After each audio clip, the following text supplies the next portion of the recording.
Indian tourist और foreign travellers के लिए एक बड़ी गुड न्यूज है। 14 दिसंबर 2023 को ईरान ने इंडियंस के लिए वीजा फ्री एंट्री अनाउंस कर दी। मतलब अब से आपका जब मन चाहे तब उठ के ईरान जा सकते हो। इस्लामिक देश ईरान ने भारतीयों को दिया बड़ा तोहफा, अब बिना वीजा के घूम सकेंगे विदेश। इनफैक्ट हांगकांग तो इंडियंस को 5 लाख रुपए के ट्रैवल टिकट्स तक फ्री में दे रहा है। मगर just think about it, Iran, ये वही ईरान है जिसने 43 इयर्स पहले इंडिया को डिस्ट्रॉय करने के लिए पाकिस्तान को फाइटर जेट्स प्रोवाइड किए थे। ये वही ईरान है जिसके पाकिस्तान के साथ इतने गहरे रिश्ते हैं कि ईरानियन प्रेसिडेंट तो पाकिस्तान को भाई बुलाता है। लेकिन आज यही ईरान अचानक से पलट कैसे गया? ईरान अपने भाई पाकिस्तान को लिटरली इग्नोर करके इंडियंस को वीजा फ्री एक्सेस दे रहा है। अचानक से इंडियन से इतना प्यार आखिर क्यों? वेल, इसके पीछे ना एक बहुत ही इंपॉर्टेंट रीजन है जो हम आगे समझेंगे। बट अभी के लिए काफी सारे एक्सपर्ट्स ये मान रहे हैं कि ईरान के ये इंडियन टूरिस्ट को अट्रैक्ट करने की कोशिश बिल्कुल ही बेकार रहने वाली है, क्योंकि ईरान के कई लॉज इतने स्ट्रिक्ट है, इतने कह सकते सिरफिरे, कि जब तक वो कायदे कानून फिक्स ना हो आप उनके देश में शायद से ही कदम रखना चाहोगे। और ये आप जल्दी समझोगे मैं ऐसा क्यों कह रहा हूं। एंड टॉकिंग अबाउट ईरान को इकलौता देश नहीं है जो इंडियन टूरिस्ट को इस कदर अट्रैक्ट करना चाहता है। आज ईरान के अलावा भी अचानक से पूरे दुनिया भर में ही इंडियन टूरिस्ट को अट्रैक्ट करने को लेकर एक वियर्ड सा ट्रेंड शुरू हो चुका है। दुनिया की ऑलमोस्ट हर कंट्री इंडियन टूरिस्ट को अपने देश बुलाना चाहती है, और इसके लिए 58 कंट्रीज ने तो लिटरली अपने वीजा पॉलिसीज को ही चेंज कर दिया है। जैसे मैंने बताया था, हांगकांग का केस ले लो, एक स्टेप आगे निकलते हुए इंडियंस को 5 लाख तक के एयरलाइन टिकट्स फ्री दे रहा है, सिर्फ ताकि इंडियंस उनके देश में घूमने जाए। Hard to believe this, right? यहां पे सवाल ये आ रहा है कि आखिर हम इंडियंस ने ऐसा क्या कर दिया भाई कि हमें दुनिया भर के कंट्रीज से इतनी इज्जत मिल रही है, और फिर चाहे वो कंट्रीज एंटी इंडिया स्टैंड रखने वाले ही कंट्रीज क्यों ना हो, except the other ones. Well, let's understand and comprehend. So 14 दिसंबर 2023 को ईरानी गवर्नमेंट ने इंडियंस के लिए वीजा फ्री एंट्री अनाउंस कर दिया, विच मींस अब कोई भी इंडियन बिना किसी वीजा चार्जेस और प्रायर परमिशन के ईरान में जब चाहे तब आ जा सकता है। बट इंटरेस्टिंगली, ईरान को यह आइडिया एकदम से एक्सीडेंटली नहीं आया, बल्कि आज से कुछ साल पहले किए गए एक एक्सपेरिमेंट की वजह से आया। कुछ साल पहले ईरान ने अपने फ्रेंडली कंट्रीज जैसे टर्की, ओमान और चाइना को ट्रायल बेसिस पर वीजा फ्री एक्सेस दिया था। अब इस एक चेन से सिर्फ 8 महीनों के अंदर ही ईरान के टूरिज्म सेक्टर में 48.5% का ग्रोथ हुआ, और इसी राइज की वजह से इस सेक्टर में 14 लाख ईरानियन जॉब्स क्रिएट हो गए। इनफैक्ट, कैन यू इमेजिन, इस एक मूव की वजह से ईरान की इकोनॉमी ने 8 महीनों में भूटान के जीडीपी का ट्रिपल पैसा यानी कि $6.2 बिलियन कमा लिए।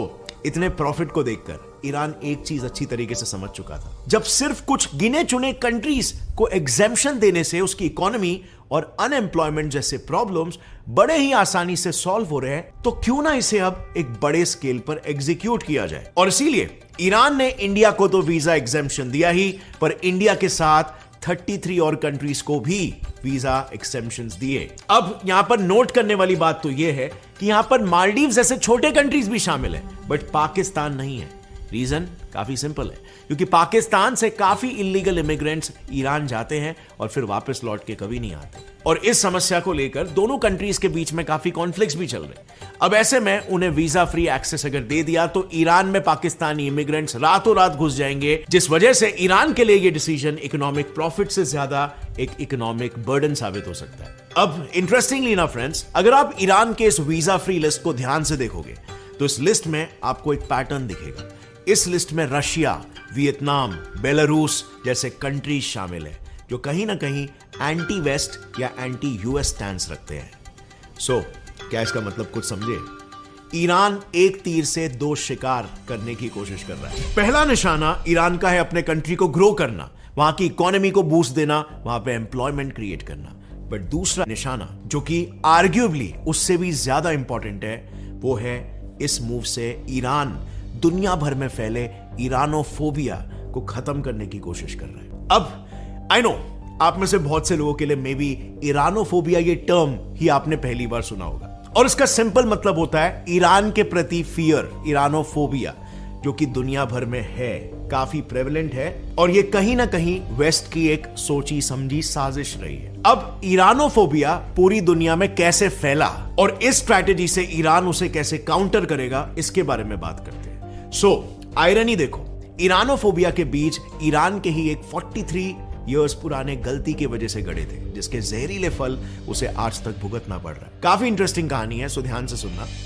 तो साल 1979 की यह बात है। ईरान में इरानियन रेवोल्यूशन चल रहा था। इसमें रिलीजियस क्लेरिक्स ने वहां कई सालों से रूल कर रहे पहलावी डायनेस्टी के किंग मोहम्मद रजा पहलावी को गद्दी से हटा दिया था, क्योंकि उनकी आइडियोलॉजी काफी लिबरल और डेमोक्रेटिक थी, जो ईरान को इस्लाम से दूर लेकर जा रही थी। सो एक टाइम पे Iran was very liberal and very democratic. But फिर रिलीजियस क्लरिक्स मिलकर उन्होंने रिलीजियन से पावर निकाला, बुक से पावर डिराइव किया और इस इतने अच्छे रिजीम को हटा दिया। अब उनके जगह पर फिर एक बहुत ही hardcore radical Islamic preacher Ayatollah Khomeini को ईरान का नया रूलर बना दिया गया। अब क्योंकि खोमेनी की आइडियोलॉजी काफी रेडिकल थी, इसीलिए उन्होंने पावर में आते ही ईरान को एक इस्लामिक रिपब्लिक डिक्लेयर कर दिया। अब जहां पर एक तरफ ईरान में यह हो रहा था, दूसरी तरफ किंग मोहम्मद रजा पहलावी भागकर यूएस के शरणों में चले गए। अब यह ईरान के इतिहास का एक टर्निंग पॉइंट था, क्योंकि इस वजह से आयतुल्ला खोमेनी और बाकी के इरानियन रेवोल्यूशनरीज को यूएस पर एकदम से गुस्सा आ गया।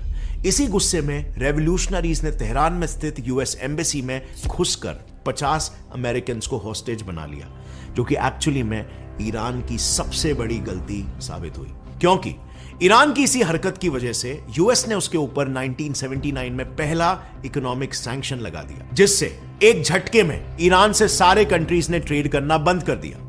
फिर उसके बाद भी यूएस, यूके, यूरोपियन यूनियन और यूनाइटेड नेशंस के कई देश और ऑर्गेनाइजेशंस ने मिलकर ईरान की रेडिकल रिलीजियस एक्टिविटीज और टेररिज्म के लिहाज से उस पर 25 से भी ज्यादा बार सैंक्शंस लगाए। और इन एक्शंस की वजह से सालों सालों तक जियोपॉलिटिकल लेवल पर ईरान की काफी बदनामी भी हुई और इन्हीं सैंक्शन से उसका इकोनॉमिक ग्रोथ बुरी तरीके से इफेक्ट हुआ। जैसे तैसे करके वो बस अपने ऑयल को ब्लैक मार्केट में बेचकर अपनी इकोनॉमी चला रहे थे। बट फिर 2012 में ईरानियन इकोनॉमी को एक मेजर ब्लो फेस करना पड़ा। यूएस ने ईरान पर न्यूक्लियर बॉम्ब बनाने की कोशिश करने के लिए काफी स्ट्रॉन्ग सैंक्शंस लगा दिए, जिसके कारण ईरान एक बार फिर से झटके में दुनिया भर के इकोनॉमी से पूरी तरह से कट ऑफ हो गया। एज अ रिजल्ट रातों रात दुनिया भर में मौजूद ईरान के सारे एसेट्स और फॉरेन बैंक्स में पड़े फंड्स सीज हो गए और उसका major income source oil export पर भी बैन लग गया। अब इस बैन का असर आप इस वर्ल्ड बैंक की रिपोर्ट में भी साफ साफ देख सकते हो। ईरान की इकोनॉमी 2012 तक सैंक्शंस के पहले $600 बिलियन की थी, पर इसके बाद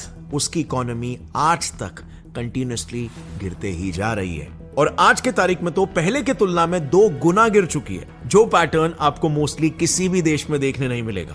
अब इन सैंक्शंस की वजह से ईरान की इकोनॉमी को बड़ा झटका तो लगा ही था, बट उससे भी ज्यादा इंपैक्ट से जिस चीज ने ईरान को हिट किया तो वो थी दुनिया भर में खराब हुई उसकी रेप्यूटेशन। 2012 के बाद ईरान को हर न्यूज ऐसे ही दुनिया का सबसे करप्ट, वर्स्ट गवर्नेंस और स्टेट स्पॉन्सर्ड टेररिज्म वाली एक कंट्री पोर्ट्रे करते आ रहा है। बेसिकली आज दुनिया में ईरान की एक अथॉरिटेरियन और करप्ट देश वाली इमेज बनी हुई है, जिसकी वजह से हर देश ईरान से एक हाथ का डिस्टेंस रखना चाहता है और इसीलिए इसी डिस्ट्रॉय हुई इमेज को, ईरानोफोबिया को काउंटर करने के लिए ईरान ने बड़े टैक्टफुली एक तीर से 2 निशाना लगाने की कोशिश की है। और ऐसा खुद ईरान के deputy tourism minister Ali Asghar Shalbafian ने कहा है। उन्होंने कहा कि ईरानोफोबिया को काउंटर करने के लिए टूरिज्म एक अच्छा रास्ता है। अपने इस मिशन को पूरा करने के लिए ईरानियन गवर्नमेंट ने 103 करोड़ का एक डेडिकेटेड फंड भी अलॉट किया है और गवर्नमेंट ने अपने डिप्लोमैट से टूरिज्म को प्रमोट करने के बकायदा ऑर्डर्स दे दिए।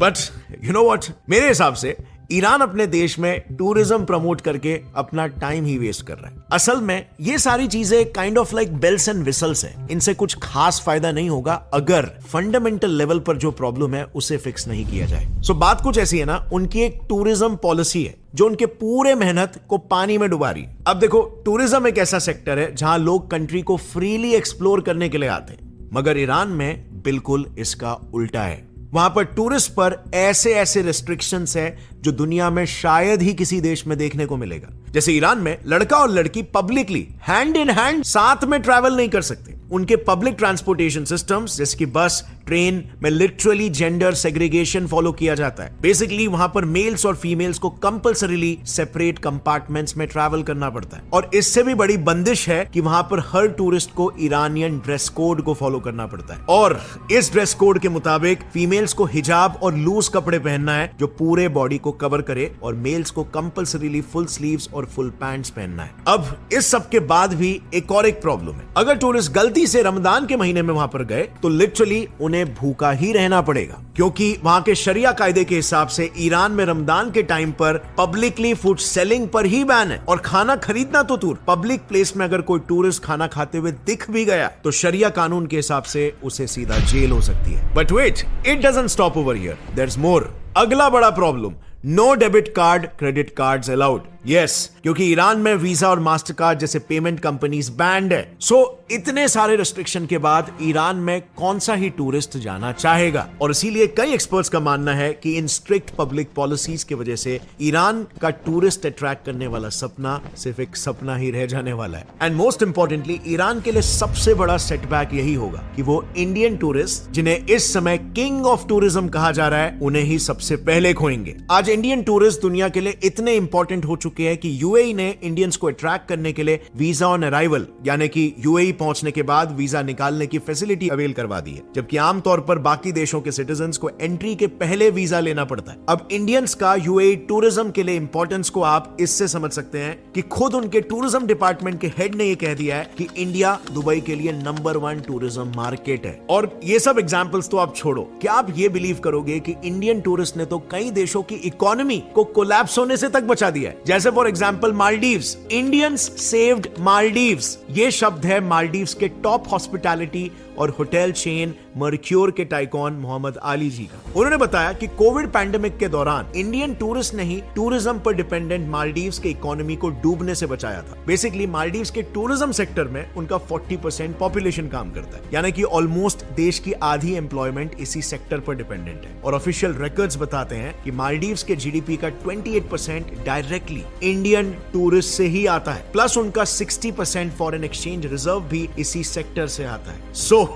अब आप समझ रहे हो इंडियन टूरिज्म की क्या वैल्यू है दुनिया भर में। और हो भी क्यों ना यार, इंडियंस की आबादी कितनी है और इंडिया ग्रो और डेवलप भी कर रहा है और इंडियंस का स्टैंडर्ड ऑफ लिविंग भी बढ़ रहा है। ये सारे के सारे अपवर्ड ट्रेंड्स दूसरे देशों को समझ में आ रहे हैं और इसी वजह से वो इंडियंस को अपने मार्केट में अट्रैक्ट करना चाहते हैं। इंडियंस के इसी इंपॉर्टेंस को देखते हुए आज कई देश इंडियन टूरिस्ट को कुछ ऐसे ऑफर्स दे रहे हैं। जैसे जॉर्डन ने इंडियंस के लिए ऑफर रखा है कि अगर इंडियंस जॉर्डन में डेस्टिनेशन वेडिंग करवाते हैं तो कपल्स के लिए 7 नाइट्स का हनीमून फ्री। ऑस्ट्रेलियन गवर्नमेंट ने इंडियन टूरिस्ट के लिए ऑनलाइन घर बैठे ही वीजा देना शुरू कर दिया है, जबकि नॉर्मली वीजास के लिए आपको कॉन्सुलेट जाना पड़ता है। सो डेफिनेटली ये कोई एक आध कंट्री की बात नहीं है, ये वर्ल्ड वाइड ही एक ट्रेंड बनता चला जा रहा है। इंडियन टूरिस्ट की डिमांड वाकई में काफी बढ़ रही है। अब अगर बात करें कि स्पेसिफिकली कंट्रीज इंडियन टूरिस्ट को ही अट्रैक्ट क्यों करना चाहती है, तो देखो centre for monitoring Indian economy के हिसाब से इस ग्राफ में आप जैसे देख सकते हो, आज से 3 साल पहले इंडियन टूरिस्ट का फॉरेन कंट्रीज में स्पेंडिंग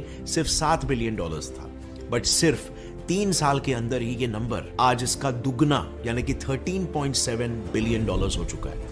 हिंदुस्तान टाइम्स के डेटा के हिसाब से तो इंडियन टूरिस्ट दुनिया में हाईएस्ट स्पेंडर्स में से एक है। इनफैक्ट इंडियंस के स्पेंडिंग राइज का इंपैक्ट आप इससे समझ सकते हो कि द हिंदू में पब्लिश रिपोर्ट के हिसाब से पिछले साल मलेशिया में 10.7 मिलियन इंडियंस उनके यहां पर गए थे, जिससे उनकी इकोनॉमी को वुपिंग $28 बिलियन का प्रॉफिट हुआ। इस प्रॉफिट को देखकर मलेशियन गवर्नमेंट ने इस साल इंडियंस के लिए वीजा फ्री पॉलिसी इंट्रोड्यूस कर दिया। बिल्कुल उसी तरह थाईलैंड ने भी अपने टूरिज्म सेक्टर में 30% ग्रोथ देखकर इंडियंस के लिए वीजा एग्जेम्पशन इंट्रोड्यूस कर दिया। इनफैक्ट अब तक 58 कंट्रीज ने इंडियंस के लिए वीजा पॉलिसी में चेंजेस किए हैं, जस्ट सो दैट वो हमें उनके देश में एज टूरिस्ट अट्रैक्ट कर सके। And now friends, I don't know what you think about this, but मेरे हिसाब से ये इंडियंस की एक्चुअली में बहुत ही इंपॉर्टेंट सॉफ्ट पावर है और हमारी गवर्नमेंट इसे देश की और देशवासियों की भलाई के लिए कैसे यूटिलाइज करती है, कैसे लेवरेज करती है,